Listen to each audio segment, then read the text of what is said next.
Assalamualaikum warahmatullahi wabarakatuh. Kembali lagi dengan pembelajaran IPS kelas 8, bab 3 di semester 6. Pada pertemuan kali ini kita akan membahas tentang upaya mengembangkan ekonomi maritim dan agrikultur. Pada pertemuan sebelumnya kita sudah bahas nih tentang kegiatan perdagangan.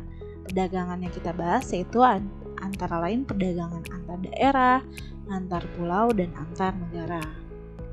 Nah, untuk mendukung perdagangan di Indonesia, pasti kita perlu mengembangkan sektor-sektor yang potensial nih untuk perdagangan, yaitu berupa ekonomi maritim dan agrikultur. Hal ini bertujuan untuk menunjang perdagangan-perdagangan yang ada di Indonesia. Pertama-tama kita akan bahas yang A atau 1 tentang penguatan ekonomi maritim. Sebelum kita bahas lebih mendalam, kita harus tahu nih pengertian ekonomi maritim. Di sini kita akan bahas tentang ekonomi maritim dan ekonomi kelautan. Ekonomi maritim atau maritim ekonomi adalah kegiatan ekonomi yang mencakup transportasi laut, industri galang kapal dan perawatannya, pembangunan dan pengoperasian pelabuhan beserta industri dan jasa terkait. Ingat nih, ekonomi maritim itu terkait dengan transportasi laut, industri galang kapal dan keperawatannya, serta adanya pembangunan untuk pengoperasian pelabuhan, beserta industri dan jasa terkait. Sedangkan ekonomi kelautan atau marine ekonomi adalah kegiatan ekonomi yang dilakukan di wilayah pesisir dan lautan, serta di darat yang menggunakan sumber daya alam atau SDA dan jasa-jasa lingkungan kelautan yang menghasilkan barang dan jasa. Nah, paham gak nih sampai sini perbedaannya? Jadi, persamaan dan perbedaannya ini nih kita akan bahas. Persamaannya itu ekonomi maritim dan kelautan sama-sama bertujuan untuk meningkatkan kesejahteraan manusia atau kesejahteraan dari rakyat bangsa itu sendiri. Sedangkan perbedaannya nih, ekonomi maritim ini hanya fokus pada bidang pengindustrian, transportasi, dan pembangunan laut. Nah, ekonomi kelautannya itu fokusnya ke menghasilkan barang yang bersumber dari laut atau dari sumber daya alam yang dimiliki bangsa itu sendiri. Nah, jadi ekonomi maritim dengan kelautan berbeda ya. Selanjutnya, di sini ada 11 sektor kelautan yang bisa dikembangkan untuk kemajuan kesejahteraan, kemandirian, dan kedaulatan dari bangsa Indonesia. Yang pertama ada perikanan tangkap, perikanan budidaya, industri pengolahan hasil perikanan, industri bioteknologi kedaulatan, pertambangan dan energi, kehutanan, pariwisata bahari, perhubungan laut, industri dan jasa maritim, sumber daya wilayah pulau-pulau kecil, sumber daya kelautan non-konvensional. Jadi, sektor kelautan itu tidak hanya terkait dengan perikanan saja, tapi banyak nih. Nah, tentang apalagi bahari itu juga bisa, pertambangan energi. Jadi, maritim itu tidak hanya sekedar tentang perikanan, tetapi banyak seperti tadi itu ya, perhubungan laut, pariwisata bahari dan lainnya. Yang pertama kita akan bahas potensi ekonomi maritim di Indonesia. Nah, secara geografis, Indonesia adalah negara kepulauan dengan 2/3 lautannya lebih luas daripada daratan. Nah, hal ini terletak di persimpangan antara dua samudra, yaitu Samudra Pasifik dan Samudra Hindia. Nah, Indonesia sendiri memiliki garis pantai terpanjang kedua setelah Kanada, yaitu sekitar 81.000 km. Laut di Indonesia memiliki potensi perikanan, bahan mineral atau tambang, dan potensi transportasi laut yang menyerap banyak tenaga kerja. Sedangkan berdasarkan data geologi, Indonesia nih mempunyai 60 cekungan kandungan minyak dan gas bumi yang ada di laut, yaitu 40 di lepas pantai, 14 di daerah pesisir, dan 6 di daratan. Bahkan Laut Indonesia sendiri juga memiliki potensi untuk membangkitkan listrik. Nah, jika semua potensi listrik di Indonesia ini dapat terserap, maka seluruh permasalahan listrik di pulau-pulau terpencil di Indonesia juga akan dapat diatasi. Nah, itu bagaimana balik lagi ke sumber daya manusia, bagaimana untuk mengolah ekonomi maritim ini atau laut-laut di Indonesia ini supaya lebih sejahtera masyarakatnya, terlebih lagi khususnya untuk di daerah terpencil seperti itu. Nah, beberapa daerah di Indonesia memiliki cekungan dan berpotensi sebagai penghasil minyak seperti terlihat pada gambar berikut. Nah, ini dilihat ya, warna hijau, warna biru, kuning, pink. Ini merupakan cekungan-cekungan yang ada di Indonesia yang berpotensi memiliki kandungan minyak dan gas bumi.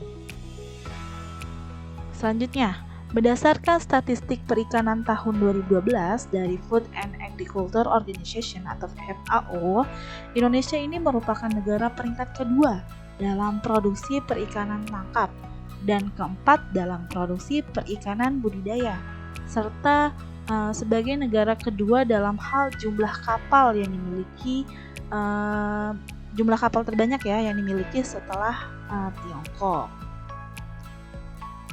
Nah, beberapa daerah Indonesia nih yang memiliki keindahan bawah laut yang sangat mendunia, seperti pertama Bunaken, terdapat di Sulawesi Utara, Raja Ampat di Papua,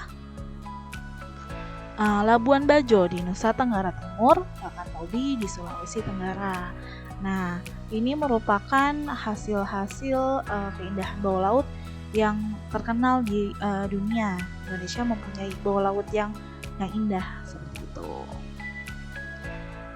Kondisi ekonomi maritim di Indonesia. Positifnya, jadi di sini Ibu bagi kondisi ekonomi maritim Indonesia ada segi positif, ada segi negatifnya. Dari segi positifnya ini, Indonesia memiliki sumber daya alam yang berada di letak strategis yang menjadi negara kepulauan terbesar di dunia, harusnya menjadi kekayaan penting nih yang dapat dimaksimalkan pengembangannya. Nah, banyak kekayaan alam yang terkandung secara utuh, baik dalam dasar ataupun permukaan, merupakan potensi ekonomi yang mampu memberikan kontribusi yang nyata harusnya bagi perekonomian nasional. Bahkan ekonomi maritim Indonesia ini mempunyai kekayaan laut yang banyak. Tetapi dampak negatifnya atau sisi negatifnya dari kondisi ekonomi maritim Indonesia, pembangunan ekonomi nasionalnya ini nih belum memberikan dampak positif yang kuat. Kenapa? Karena sebagian besar nelayannya masih miskin, padahal produksi ikannya ini terus meningkat. Terus adanya daya saing domestik yang lemah menyebabkan kegiatan pengangkutan atau transportasi laut ini maupun eksploitasi sumber daya mineral di wilayah perairan nasional masih lebih banyak dilakukan oleh pihak-pihak asing. Nah, oleh pihak-pihak asing seperti banyaknya industri olahan yang masih diolah oleh negara Tiongkok, Vietnam, dan Jepang. Nah, ini kita tahu ya bahwa Indonesia ini kan memiliki kelautan yang bagus ya. Bahkan kerajaan Majapahit dan Sriwijaya pun memanfaatkan maritim di Indonesia. Sebelumnya juga Belanda dan Portugis mampu menaklukkan lautan Indonesia nih sebelum menaklukkan daratan dari Indonesia itu sendiri. Selanjutnya, sektor maritim di Indonesia ini hanya baru sekitar 20% loh yang berhasil dimanfaatkan dan hanya terfokus bidang perikanan. Nah, ini nih, padahal kan maritim ini gak hanya fokus ke perikanan, bisa aja wisata bahari, yang tadi tuh seperti laju perekonomian dan lain-lain. Selanjutnya, ada strategi pengembangan ekonomi maritim di Indonesia. Nah, strateginya apa aja sih? Di sini ada mengelola dan mengembangkan potensi maritim dengan mengeluarkan kebijakan. Jadi DPR dan Presiden sini udah mengesahkan nih undang-undang yang berkaitan tentang kelautan, yaitu Undang-Undang RI Nomor 32 Tahun 2014. Bahkan dengan disahkannya Undang-Undang Kelautan ini, Presiden Joko Widodo sudah pada tanggal 21 Januari 2015 melalui Peraturan Presiden Nomor 10 Tahun 2015 membentuk Kementerian Koordinator Bidang Kemaritiman dengan tugasnya apa nih? menyelenggara koordinasi, sinkronisasi, dan pengendalian urusan kementerian dalam penyelenggaraan bidang kemaritiman. Nah, yang kedua, menjaga potensi perikanan dengan mengintensifkan pemberantasan illegal fishing. Nah, Kementerian Kelautan dan Perikanan atau KKP mengintensifkan pemberantasan illegal fishing. Illegal fishing apa sih? Pencurian dan penangkapan ikan-ikan ilegal. Nah, KKP ini mengeluarkan aturan turunan dari Peraturan Menteri Kelautan dan Perikanan Nomor 56 Tahun 2014 tentang moratorium perizinan usaha perikanan tangkap. Diberlakukannya batas maksimal penangkapan ikan. Jadi Peraturan Menteri ini diberlakukannya untuk batas maksimal penangkapan ikan yang harus dilakukannya kuotanya tuh untuk mengembangkan ekonomi maritim Indonesia ini. Pemerintah juga mempromosikan wisata maritim Indonesia melalui program Festival Bahari atau Sail Indonesia. Nah, Sail di Indonesia ini pertama dilakukan di Bunaken di Sulawesi Utara pada tanggal 12 sampai 19 Agustus 2019. Nah, dan sail-sail lainnya seperti berikut ini. Nah, jadi ini sail dari masa ke masa. Manfaatnya itu untuk mempromosikan lokasi dan keragaman budaya di masing-masing destinasi sail. Yang kedua itu menumbuhkan pusat-pusat perekonomian. Yang ketiga meningkatkan kunjungan wisatawan. Dan keempat mengembangkan rute pelayaran kapal-kapal dunia ke perairan Indonesia. Jadi ada sail Bunaken, ada sail Banda, ada sail Wakatobi tahun 2011, ada sail Morotai, sail Komodo, Raja Ampat, dan Tomini, serta sail Karimata pada tahun 2016. Nah, ini meningkatkan juga keterpaduan untuk sinergi program kegiatan anggaran lintas kementerian serta meningkatkan kualitas dan kuantitas dari infrastruktur serta fasilitas umum lainnya. Selanjutnya di sini ada menurut Presiden Joko Widodo nih memaparkan 5 pilar atau 5 tujuan utama yang akan menjadikan Indonesia sebagai wujud poros maritim dunia. Yang pertama yaitu melakukan pembangunan kembali budaya maritim di Indonesia. Nah, seperti hal ini bangsa Indonesia ini harus menyadari nih, melihat dirinya sebagai bangsa yang identitas atau kemakmurannya itu sangat ditentukan oleh pengelolaan samudra dan lautan. Kita tahu kan ya, lautan Indonesia itu tadi 2/3 dari daratannya. Yang kedua, komitmen menjaga mengelola sumber daya laut dengan fokus membangun kedaulatan pangan laut, yaitu seperti melalui pengembangan industri perikanan dan menempatkan nelayan sebagai tujuan utamanya. Yang ketiga, komitmen mendorong infrastruktur dan konektivitas maritim, itu seperti dilakukannya membangun tol laut, pelabuhan laut, logistik, atau peralatan dan industri kapal lainnya, serta pariwisata maritim. Yang keempat, diplomasi maritim yang mengajak semua mitra Indonesia untuk bekerja sama pada bidang kelautan. Dan yang kelima, sebagai negara yang menjadi titik tumpu dua samudra nih, menjadikan Indonesia tuh wajib membangun kekuatan pertahanan maritim karena letak Indonesia itu udah strategis, udah di jalur perdagangan internasional. Nah, makanya dengan itu Presiden Joko Widodo itu mengharapkan Indonesia itu mempunyai semangat untuk membangun kekuatan pertahanan maritim ini sendiri. Nah, selanjutnya kondisi maritim negara-negara ASEAN. Kerjasama ASEAN dalam hal kemaritiman ini dengan cara membentuk ASEAN Maritime Security Cooperation untuk mengatasi isu kejahatan maritim di Indonesia. Nah, negara di ASEAN yang tergolong menjadi negara maritim itu yaitu Singapura, Brunei Darussalam, Filipina, Malaysia, Myanmar, Thailand, Vietnam, Kamboja, dan Timor Leste.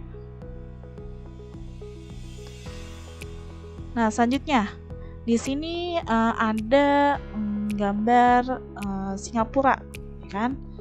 Nah, di sini tuh batas laut teritorial Indonesia dengan Singapura. Nah, ini kenapa sih Singapura digambar di sini? Nah, karena letak strategis pada rute perdagangan dan pelayaran Eropa dan Asia, Singapura itu berhasil loh memanfaatkan potensi maritimnya dengan baik. Padahal dia kecil loh tempatnya, baik dari segi pelayaran, pelabuhan, dan logistik. Nah, bahkan Singapura ini sendiri memiliki pelabuhan yang strategis, membuatnya lebih kompetitif atau lebih semangat bersaing dibandingkan pelabuhan lain di negara Asia Tenggara bahkan di dunia. Bahkan pelabuhan Singapura ini juga bisa menghasilkan pendapatan yang sebesar 2,7 triliun.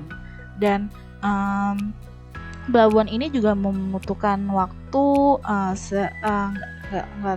nggak yang lama, cepat, dan lebih tarifnya itu lebih murah dibanding pelabuhan-pelabuhan lainnya. Nah, Port of Singapore atau Port of Singapore Authority atau PSA atau Otoritas Pelabuhan Singapura adalah pelabuhan kargo atau pelabuhan barang tersibuk kedua di dunia setelah pelabuhan Shanghai di Tiongkok.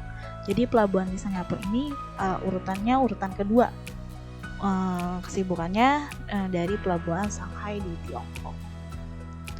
Keunggulannya apa sih pelabuhan Singapura ini? Yang pertama itu menjadi penyumbang devisa terbesar akhirnya bagi negara Singapura itu sendiri. Bahkan urutan devisa kedua terbesar berasal dari pengelolaan minyak dan gas. Bahkan pelabuhan ini sendiri sudah mengembangkan sistem IT yang dapat diakses secara online dan memiliki teknologi untuk memantau lalu lintas kapal. Jadi pelabuhan ini secara mendadak juga bisa langsung mendeteksi kapal-kapal berbagai jenis kapal seperti peti kemas, kapal tanker, kapal penumpang, dan kapal nelayan ilegal. Jadi pelabuhan ini sudah dilengkapi oleh teknologi yang canggih untuk mendeteksi berbagai jenis kapal yang masuk di pelabuhan Singapura. Jadi kemungkinan untuk kapal nelayan ilegal datang ke Singapura itu kecil karena dia memiliki alat yang lebih canggih. Nah, pelabuhan ini juga menyediakan berbagai macam alat bongkar modern yang pastinya ramah lingkungan. Nah, mungkin dari pembelajaran hari ini kita cukup membahas tentang ekonomi maritim di Indonesia dulu nih dan negara ASEAN. Untuk agrikulturnya kita lanjutkan ke minggu besok. Ya, kurang lebihnya mohon maaf. Assalamualaikum warahmatullahi wabarakatuh. Terima kasih.